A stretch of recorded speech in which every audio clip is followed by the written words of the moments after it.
Hello, sir ಕೊಡ್ತೀನಿ ನೋಡಿ ಕೊಡಿ ಶಿವರಾಮ್ ಕೊಡಿ ಕೊಡಿ ಕೊಡಿ ಕೊಡಿ ಕೊಡಿ. ಗೌಡ್ರೆ, ಅಣ್ಣ ನಮಸ್ಕಾರ ಅಣ್ಣ. ನೀನ್ ಎಲ್ಲಿ ಈಗ ಮನೆ ಇರೋದು ಎಲ್ಲಿ ನಿಂದು? ಅಣ್ಣ ಮನೆ ಏನಂದ್ರು ಹೆಬ್ಬಳದ ಮನೆ ಇದೆ ಅಣ್ಣ. ನೀನ್ ಈಗ ವಾಸ ಎಲ್ಲಿದ್ಯಪ್ಪ ಈಗ? ನಾನು ವಾಸದ ಪಿಸ್ಟೆ ಟ್ರಾನ್ಸ್ಪಿಟಿ ಅಣ್ಣ. ಇಲ್ಲಿ ಬೊಮ್ಮೆನಹಳ್ಳಿ ಅಂತ ಹೇಳಿ ಹೊಸಕೋಟೆ ಹತ್ರ ಬರ್ತದ ಅಣ್ಣ. ಹಾ, ಹೌದಣ್ಣ, ಅಲ್ಲಿ ಇಲ್ಲಿ ನೀನ್ ಸದಾಶಿವನಗರಕ್ಕೆ ಬರಕ್ಕೆ ಎಷ್ಟೊತ್ತಾಗತ್ತೆ?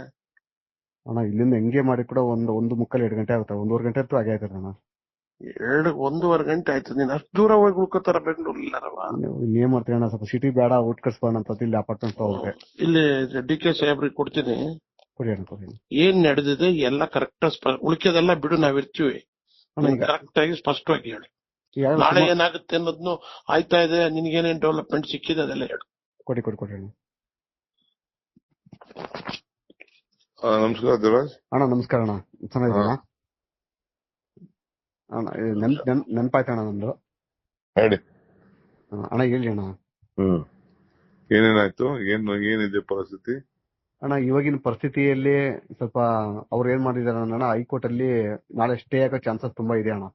ಯಾಕಂದ್ರೆ ಕಂಪ್ಲೇಂಟರ್ಸ್ ಸರಿಯಾಗಿ ಕಂಪ್ಲೇಂಟ್ ಕೊಟ್ಟಿಲ್ಲ ಅಣ್ಣ. ಅಲ್ಲಿ ಅವ್ರ ಕಂಪ್ಲೇಂಟ್ ಯಾವ ತರ ಕೊಡ್ಬೇಕಾದ್ರೆ ಆ ತರ ಕೊಟ್ಟಿಲ್ಲ ಅವರು. ಹಾಗಾಗಿ ಆ ಗ್ರೌಂಡ್ ಅಲ್ಲಿ ಆಮೇಲೆ 2ನೇದಾಗಿ ಅಣ್ಣ, ಆ ಸೆಕ್ಷನ್ ಅಣ್ಣ ಅಬೌವ್ 6 months ಡಿಲೇ ಆಯ್ತು ಅಂತಂದ್ರೆ ರೀಸನ್ ಕೊಡ್ಬೇಕಲ್ಲ, ಅದು ಬಹಳ ವ್ಯಾಲ್ಯೂಬಲ್ ರೀಸನ್ ಕೊಡ್ಬೇಕಲ್ಲಿ. ಇವರು ಈಕೆನ ಹೇಳಿದ್ರೆ 9 years ವ್ಯತ್ಯಾಸ ಹೇಳಿದಾರೆ ಡೇಟ್. ಬಟ್ ಇದೊಂದು ಅವ್ರಿಗೆ